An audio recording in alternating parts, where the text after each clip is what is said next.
Hello dear student, आज हम लोग स्टार्ट करेंगे अपना बहुत ही most important topic issued of debenture. बहुत ही इजी टू कोरिलेट है, आराम से आप इसमें मार्क्स गेन कर सकते हो।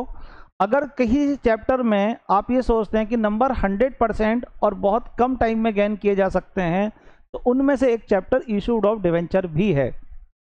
बहुत इजी है, आसानी से आप इसको गेन कर सकते हैं। चलिए हम लोग स्टार्ट करते हैं अपने टॉपिक की तरफ। देखिए, कंपनी को जब फंड की ज़रूरत होती है तो कंपनी के पास में फंड कलेक्ट करने के लिए यानी कि पैसा लेने के दो सोर्स होते हैं। एक सोर्स होता है कि वो अपनी कंपनी की ओनरशिप को सेल कर दे और कंपनी के शेयर्स को बेच दे, यानी कि ओनरशिप मतलब शेयर्स को बेच दे। दूसरा उसके पास सोर्स होता है कि वो ओनरशिप ना बेचे बल्कि किसी फाइनेंशियल इंस्टीट्यूशन से या पब्लिक के थ्रू पैसा उधार ले ले। इट मीन्स लोन ले ले, क्योंकि लोन पर उसे रेगुलर एक इंटरेस्ट पेड करना होता है और वो रेगुलर इंटरेस्ट पेड करे। जब कंपनी को पब्लिक से पैसा लेना होता है तो कंपनी जब पब्लिक के थ्रू पैसा लेती है तो ऐसे में उससे एक रिटर्न एग्रीमेंट करती है कि मुझे कितना पैसा आपसे चाहिए, नंबर 1 उस पर कितना मुझे इंटरेस्ट पे करना है, इंटरेस्ट पेमेंट की टर्म्स एंड कंडीशंस क्या होंगी, और नंबर 3 आपके पास में मैच्योरिटी के टाइम मुझे उसका कितना पेमेंट करना है और किस डेट में उसका पेमेंट लॉन्ग टाइम के बाद में करना है। ये सारी की सारी जो टर्म्स एंड कंडीशन होती हैं वो एक रिटर्न एग्रीमेंट में लिखी हुई होती हैं और वो एक एक्नॉलेजमेंट के थ्रू होती हैं। उसी को हम बोलते हैं डिवेंचर। तो आपके पास में debenture issued by company in the form of certificate. किसके फॉर्म में होता है? वो एक सर्टिफिकेट के फॉर्म में होता है, which is return acknowledgement of date. जो डेट यानी कि जो पैसा वो कलेक्ट कर रही है बाय टेकन ऑफ कंपनी। ठीक, तो ये आपको ध्यान में रखना है। इस चैप्टर के अंदर जो चीज़ें आप पढ़ते हैं उसमें पहला कॉन्सेप्ट है आपके पास में नंबर 1 इशूड ऑफ डिवेंचर।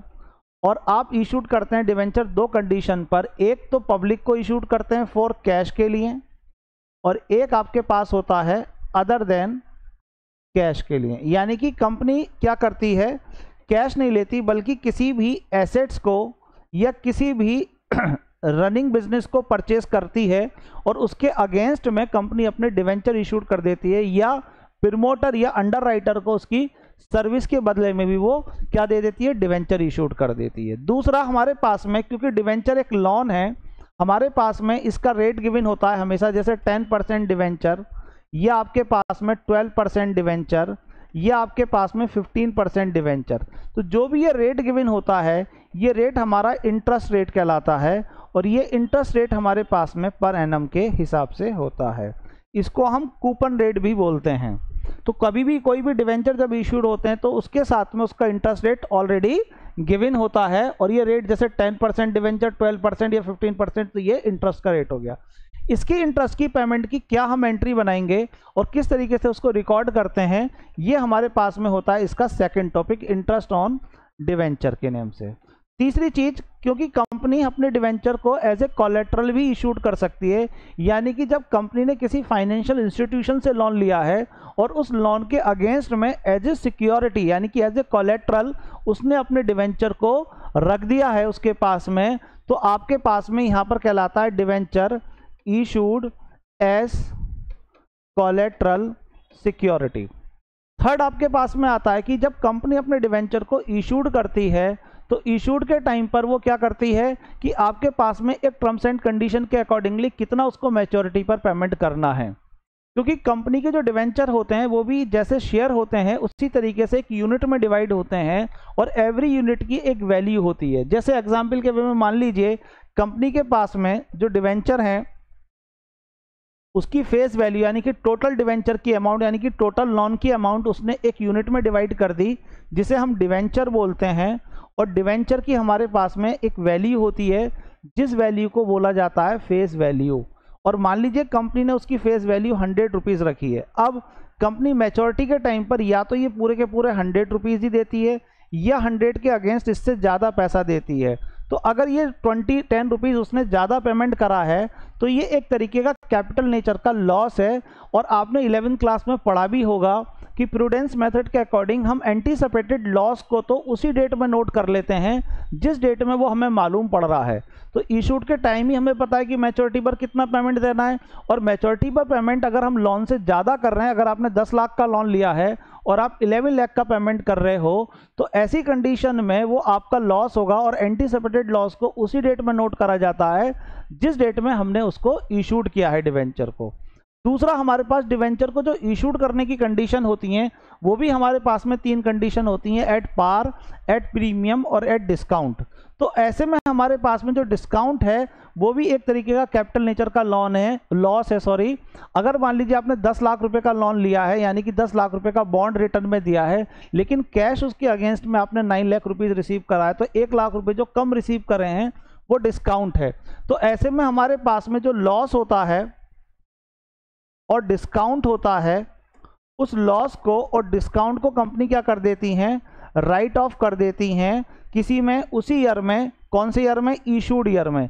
और इशूड ईयर के एंड में ही हमारे पास में, इशूड ईयर के एंड में ही इसको क्या करा जाता है, राइट ऑफ करा जाता है। और जब हम इसको राइट ऑफ करते हैं तो ऐसी कंडीशन में हमारे पास में इसकी क्या जर्नल एंट्री बनेगी और क्या हमारे पास इसका लेजर बनेगा। इन ऑल ये चारों के चारों टॉपिक और एक अदर देन कैश को अगर मिला लिया जाए तो टोटल मिलाकर ये 5 टॉपिक आपको इस डिवेंचर में क्लियर करने हैं।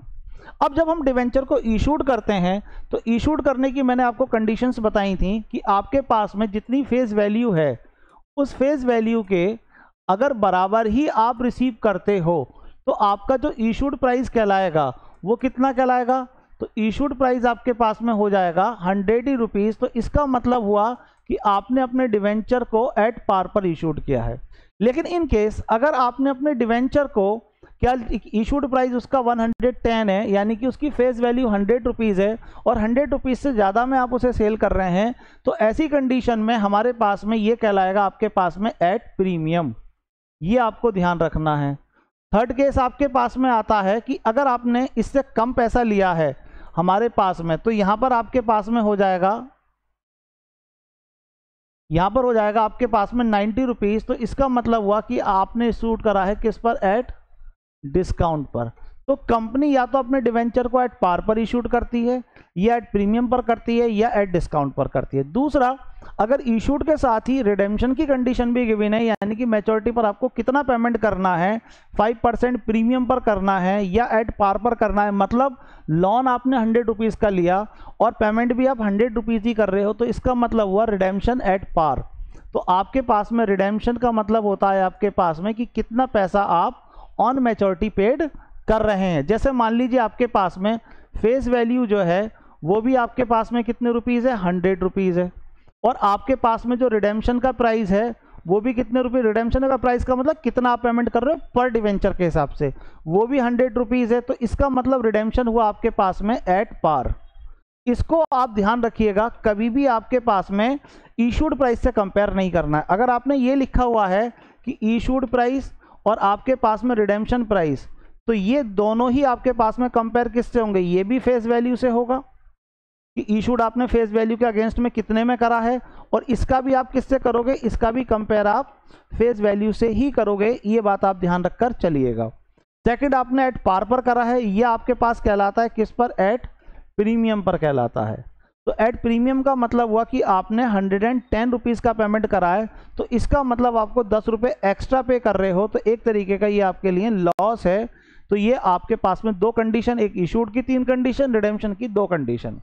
अब अगर हमने अपना, क्योंकि इस वाले पॉइंट में मैं केवल आपको इशूड की जनरल एंट्रियां बताऊंगा, और इसकी जनरल एंट्रियां बताने के बाद में फिर जो मैं अगली आपके पास में वीडियो बनाऊंगा उसी वीडियो में मैं आपको समझाऊंगा कि आपके पास इशूड के साथ रिडेम्पशन की अगर कंडीशंस गिवन है तो किस तरीके से उस कॉन्सेप्ट को आप समझेंगे।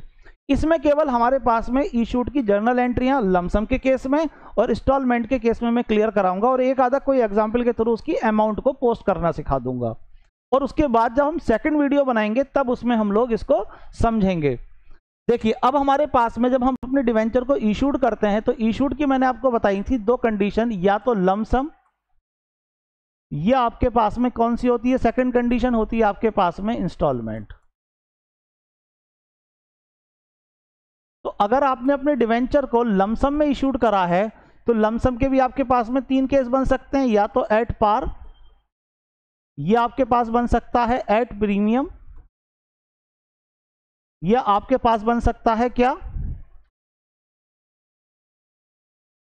एट प्रीमियम, या बन सकता है आपके पास में एट डिस्काउंट। इन 3 केसों में से कोई भी एनी वन केस में आपके पास में लमसम में केस बन सकता है। अब अगर आप एट पार पर कर रहे हो तो एंट्री बनेगी आपके पास में बैंक अकाउंट डेबिट टू आपके पास में debenture, application and allotment account. और इन तीनों केसों में ये एंट्री आपके पास में सेम बनेगी, केवल अमाउंट में चेंज आएगा आपके पास, इसके अलावा किसी भी चीज़ में चेंज नहीं आएगा आपके पास में। सेकंड, जब आप इन डिवेंचर को at the time of allotment जाएंगे तो डिवेंचर में ट्रांसफ़र करेंगे, तो उस समय एंट्री बन जाएगी debenture, application and allotment account debit to आपके पास में परसेंटेज डिवेंचर। अब परसेंट का मतलब आप समझ लीजिएगा जो इंटरेस्ट रेट होगा, यानी कि 10% या 12% इन ऑल जो भी होगा, तो ये आपके पास एंट्री बनी। जब आप रिडेम्पशन के यानी कि प्रीमियम के केस में जाएंगे तो इस केस में आपके पास एंट्री हो जाएगी debenture, application and allotment account debit to आपके पास में परसेंटेज डिवेंचर अकाउंट और टू आपके पास में सिक्योरिटी प्रीमियम अकाउंट, क्योंकि जब हम डिवेंचर को प्रीमियम पर इशूड करते हैं तो सिक्योरिटी प्रीमियम के नेम से नोट करते हैं, और जब हम डिस्काउंट पर करते हैं तो हमारे पास एंट्री बनेगी ट्रांसफर की debenture, application and allotment account debit discount on issued of debenture account debit to आपके पास में परसेंटेज डिवेंचर अकाउंट। ये आपके पास में एंट्रियां पास हो जाएंगी। तो आपको ये 3 एंट्रियां ध्यान रखनी है लमसम के केस में। अब मान लीजिए आपके पास में 10,000 डिवेंचर हैं और एक डिवेंचर की वैल्यू 100 रुपीज़ है, यानी कि फेस वैल्यू 100 है। अब आपने पूरे 100 में इशूड करा, या आपने 110 में इशूड करा, या आपने 90 रुपीज़ में इशूड करा। तो इशूड एट पार हुआ, इशूड एट प्रीमियम हुआ, इशूड एट डिस्काउंट हुआ। इस केस में अगर मैं अमाउंट डालूंगा तो यहाँ जाएगा 10,000 मल्टीप्लाई 100 रुपीज़, 10K करके लिख दिया है मैंने, तो यहाँ पर 10 लाख रुपीज़ आएगा, यहाँ भी 10 लाख रुपीज़ आएगा। 10 लाख रुपीज़ ही आपके पास में यहाँ पर ट्रांसफ़र हो जाएगा।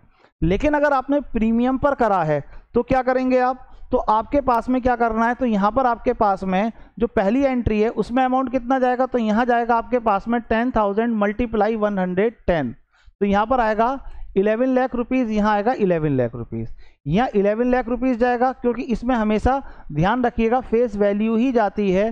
तो यहाँ पर आपके पास में 10 लाख जाएगा और यहाँ पर 1 लाख रुपीज़ का प्रीमियम ट्रांसफ़र हो जाएगा। कैसे होगा, तो यहाँ पर आ जाएंगे 10 लाख इंटू 10 के हिसाब से, वो सॉरी 10,000 इंटू 10 के हिसाब से, 10,000 इंटू 10 के हिसाब से, और इसमें 10,000 इंटू 100 के हिसाब से ये अमाउंट आपके पास में पोस्ट हो जाएगी। जब आप डिस्काउंट पर आएंगे तो 10 रुपीज़ का डिस्काउंट दिया है, तो इसमें जो आपके पास अमाउंट जाएगी वो 10,000 मल्टीप्लाई 10 रुपीज़ का डिस्काउंट दे रहे हैं, क्योंकि 90 में बेच रहे हैं तो यहाँ 10 रुपीज़ का डिस्काउंट हुआ। इसी तरीके से अगर आपके पास में यहाँ पर जो अमाउंट जाएगा वो हमेशा फेस वैल्यू ही जानी है, तो 10,000 इंटू 100 के हिसाब से जाएगा। और जो बैंक वाली अमाउंट है, इस वाली अमाउंट में 10,000 मल्टीप्लाई 90 के हिसाब से पोस्ट होगा, और यही अमाउंट सेम यहाँ भी पोस्ट हो जाएगी। ये तीनों केस आपको बहुत अच्छे तरीके से क्लियर होने चाहिए लमसम के केस में। इसी तरीके से अगर आप किस पर आते हो, इंस्टॉलमेंट पर आते हैं, तो इंस्टॉलमेंट के केस में आप क्या एंट्री बनाएंगे, तो देखिए इंस्टॉलमेंट के केस में अगर मान लीजिए 100 रुपीज़ का आपका डिवेंचर है और आप 20 रुपीज़ ले रहे हैं इस पर, 30 ले रहे हैं इस पर, और बचा हुआ 50 ले रहे हैं इस पर, और नंबर ऑफ डिवेंचर मान लेते हैं एग्जाम्पल के वे में आपके पास में 10,000 इशूड आपने किए हैं, तो आप एट पार के केस में अगर एंट्रियां बनाएंगे तो क्या एंट्री बनेगी, तो पहली एंट्री आपके पास में बनेगी bank account debit to debenture application account, और दूसरी entry debenture application account debit to आपके पास में परसेंटेज डिवेंचर। क्योंकि शेयर में भी ये एंट्री बनाते हैं, फर्क इतना है, वहाँ शेयर लिख देते हैं, शेयर कैपिटल लिख देते हैं, यहाँ पर आप शेयर की रिप्लेसमेंट की जगह डिवेंचर लिख देंगे और शेयर कैपिटल की जगह परसेंटेज डिवेंचर लिख देंगे। सेम अलॉटमेंट में भी वही 2 एंट्रियाँ बननी है। पहली debenture allotment account debit to percentage debenture, इसको कॉल करने की एंट्री हो गई, और फिर इसको रिसीव करेंगे तो वही पॉइंट होगा bank account debit to debenture आपके पास में अलॉटमेंट अकाउंट। और अगर कोई कॉल्स इन एरर या कॉल इन एडवांस है तो जैसे शेयर में एडजस्ट करके लिखते थे सेम एज, उसी तरीके से ये प्रोसीजर भी यहाँ पर अप्लाई होगा। इसके बाद में जब आप फर्स्ट कॉल पर आएंगे तो एंट्री बन जाएगी आपके पास में debenture first call first and final call account debit to आपके पास में परसेंटेज डिवेंचर अकाउंट। और second entry bank account debit to debenture first and final call. ये आपके पास एंट्री बन जाएगी। और इसी केस में अगर मान लीजिए वो कह रहा हो प्रीमियम, तो मान लीजिए यहाँ पर आपके पास में 10 रुपीज़ का प्रीमियम है, तो क्या करेंगे आपके पास में अब टोटल 110 हो गया, तो यहाँ पर आपके पास में और ये 10 रुपीज़ आप अलॉटमेंट के टाइम ले रहे हो, तो अलॉटमेंट कितना हो गया अब आपके पास में 40 रुपीज़ हो गया। तो ऐसे केस में पहली एंट्री में कोई चेंज नहीं आना है, सेम आएगा, अमाउंट भी सेम आएगी और एंट्री भी सेम बनेगी। सेकंड में भी कोई चेंज नहीं आएगा, ये भी सेम ही रहेगी आपके पास में। इस वाली एंट्री की जगह एंट्री बन जाएगी आपके पास में debenture allotment account debit to आपके पास में परसेंटेज डिवेंचर अकाउंट और टू आपके पास में सिक्योरिटी प्रीमियम अकाउंट। ये आपके पास में एंट्री पोस्ट हो जाएगी। जब आप रिसीव करेंगे यहाँ पर तो अपनी यहाँ पर आपने 30,000 रुपीज़ रिसीव करा था, क्योंकि हमने एग्जाम्पल के वे में कितने माने थे 10,000 माने थे, मतलब 3 लाख रुपीज़ आपने रिसीव करा एक तरीके से। तो यहाँ पर आपके पास में 3 लाख रुपीज़ आ जाएगा। और यहाँ पर इसकी जगह एंट्री सेम यही रहेगी, bank account debit to debenture allotment account to debenture allotment account. और फर्क इतना होगा कि यहाँ पर आपके पास में, क्योंकि यहाँ पर आपने 3 लाख लिखा, यहाँ आपने 1 लाख लिखा, यहाँ हो गया 4 लाख, तो यहाँ पर आप रिसीव करोगे 4 लाख। ये आपको फर्क आना है। अगर डिस्काउंट पर कह रहा हो मान लो, बाकी ये भी एंट्री सेम और ये भी एंट्री सेम बनेगी। अब अगर आपके पास डिस्काउंट पर कह रहा है तो इसका मतलब 100 रुपीज़ का आपके पास में हुआ, 20 आप इस पर ले रहे हो, 30 रुपीज़ आप इस पर ले रहे हो और बचा हुआ पैसा, तो देखिए जब मैंने 100 में से 10 रुपीज़ का डिस्काउंट दे दिया तो मैं कितना कैश रिसीव कर रहा हूँ 90। तो ये जो इंस्टॉलमेंट है ये 90 रुपीज़ के हिसाब से डिवाइड होनी चाहिए। तो यहाँ पर 50 मैंने यहाँ ले लिया तो बचा कितना 40 रुपीज़, तो मैंने 40 यहाँ रिसीव करा। इसमें भी हमारे पास में जो पहली एंट्री है ये वाली, इस एंट्री में कोई चेंज नहीं आएगा, बिल्कुल सेम एंट्री बनेगी। ये वाली भी, ये भी सेम होनी है। ये वाली एंट्री जो सेकंड है इसमें भी सेम ही होनी है। ये वाली जो एंट्री है थर्ड वाली, इसकी जगह एंट्री रिप्लेस हो जाएगी। और ध्यान रखिएगा क्वेश्चन के अंदर अगर प्रीमियम जिस इंस्टॉलमेंट में कह रहा है तो उसके अकॉर्डिंगली लेना, जिस इंस्टॉलमेंट में कह रहा है। बाय डिफॉल्ट अगर गिवन नहीं है तो अलॉटमेंट के टाइम मानते हैं, ये ऑलरेडी आपको मालूम है। इसी तरीके से डिस्काउंट हमेशा डिस्काउंट के टाइम मिले, वो अलॉटमेंट के टाइम में लेना है और किसी इंस्टॉलमेंट में लेना ही नहीं है। अगर क्वेश्चन के अंदर अलॉटमेंट दे रहा है, अलॉटमेंट की अमाउंट दे रहा है, जैसे इसमें अलॉटमेंट की अमाउंट दी उसने 40 रुपीज़, इसका मतलब हुआ कि इसमें से 10 रुपीज़ लेस हैं, तो इसका मतलब डिवेंचर का अमाउंट हुआ 40 और उस पर 10 रुपये का आपने डिस्काउंट दे दिया, तब आपने ये 30 रुपीज़ जो हैं जो लेने हैं पैसे आपको, वो आपके पास हुए। तो इस केस में आपके पास में क्या एंट्री बन जाएगी, इस रिप्लेसमेंट की जगह एंट्री बन जाएगी debenture allotment account debit discount on issued of debenture account debit to आपके पास आ जाएगा परसेंटेज डिवेंचर अकाउंट। और इस एंट्री की जगह जो रिसीव वाली एंट्री है इसकी जगह यानी कि अलॉटमेंट के रिसीव की एंट्री बन जाएगी आपके पास में bank account debit to debenture allotment account. ये एंट्री आपके पास में पास होगी। और अमाउंट कैसे डाल देंगे, तो यहाँ पर अमाउंट जाएगा आपके पास में 10,000 मल्टीप्लाई 30। डिस्काउंट में जो अमाउंट जाएगा, जो डिस्काउंट का अमाउंट होगा उसमें अमाउंट कितना जाएगा, तो डिस्काउंट में अमाउंट जाएगा आपके पास में 10,000 मल्टीप्लाई 10। और आपके पास में इसमें जो परसेंट डिवेंचर है इसमें जाएगा 10,000 मल्टीप्लाई 40। ये आपके पास हो जाएगा। और जब यहाँ रिसीव करोगे तो 10,000 मल्टीप्लाई आपके पास में हो जाएगा कितना 30। ये 10,000 के है, इसको के मान लीजिएगा, ठीक है ना। तो यहाँ पर क्योंकि इतना आप रिसीव कर रहे हो, बाकी इस एंट्री में और इस एंट्री में कोई भी चेंजेस नहीं आएंगे। आई होप कि आपको ये जनरल एंट्रियाँ क्लियर हो गई होंगी। एक दो एग्जाम्पल कर लीजिएगा क्योंकि इस पॉइंट से रिलेटेड बहुत ज़्यादा खास कुछ आता नहीं है।